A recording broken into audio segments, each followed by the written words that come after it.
I'd like to talk to you about variables in a computing language.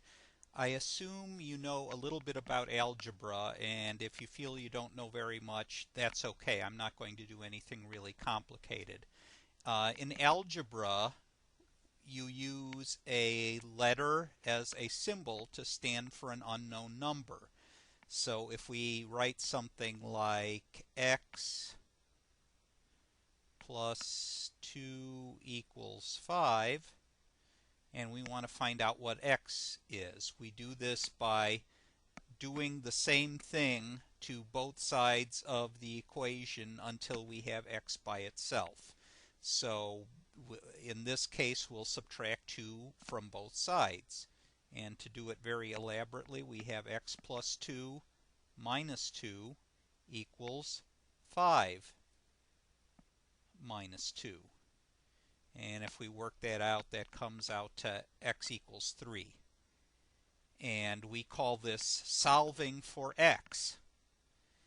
Now, the equal sign is simply a statement that we have the same values on both sides. And this statement can either be true or false. If we were to write something like 2 equals 3, that's obviously false. So the important thing to remember is that in algebra, the equal sign is a statement. And that seems pretty obvious, but you'll see why I'm doing this in just a second. Most computer languages also use the equal sign, but it has a different meaning. It's a command rather than a statement. Let me show you what I mean by that. If we write something like A equals B, first of all, this refers to locations in the computer's memory. Now, this is something that the programming environment takes care of for you. In the computer's memory, we have a sequence. Typically, this is billions of locations in your computer's memory, but each of these has an address. And as is the habit in computing, we start off with 0 rather than 1. So the addresses of these are 0, 1, 2, 3, and so forth up to several billion. Now, when you write the symbol A, the computing environment says, aha, this guy wants to store something in something he or she is calling A. And maybe it will decide that, okay, I'm going to store the value of A in location number 1. Now, this is all kept track of internally. The whole idea is you don't have to worry about this. But what you need to know is that when you write a symbol, a variable, you are basically saying allocating space in the computer's memory to store that. So when we write A equals B, this is not a claim that A equals B. This means take the value you find in B and copy that over to A. So before you got to the statement, A might have had a value of 42 and B might have a value of 3.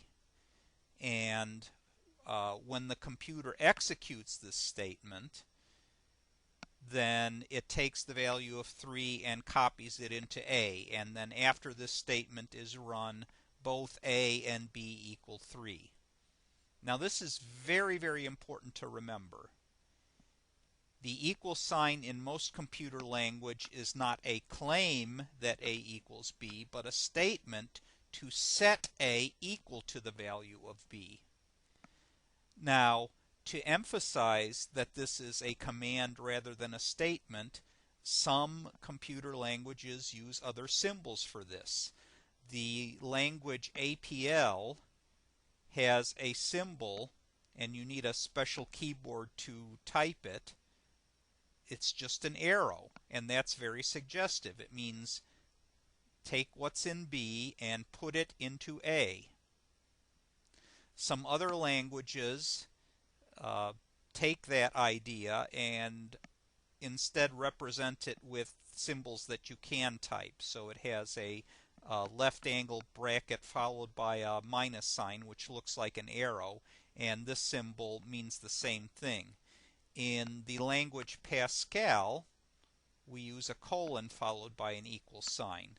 But the whole purpose is to distinguish this from an actual equal sign, to point out that in a computing language, this is not a statement, it's not a claim that A equals B, it's a command to take what's in B and put it into A.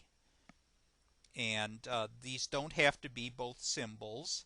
If we want to set A equals 2, we just write this.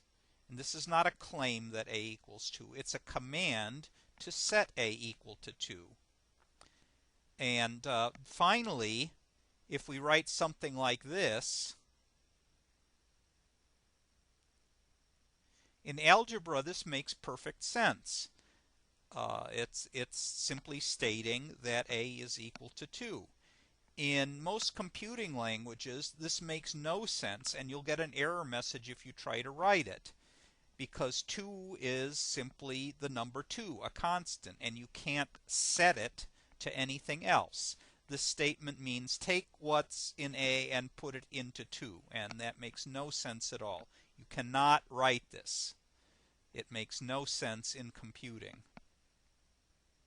Okay, I hope that was clear. In our next installment, we'll talk about logic.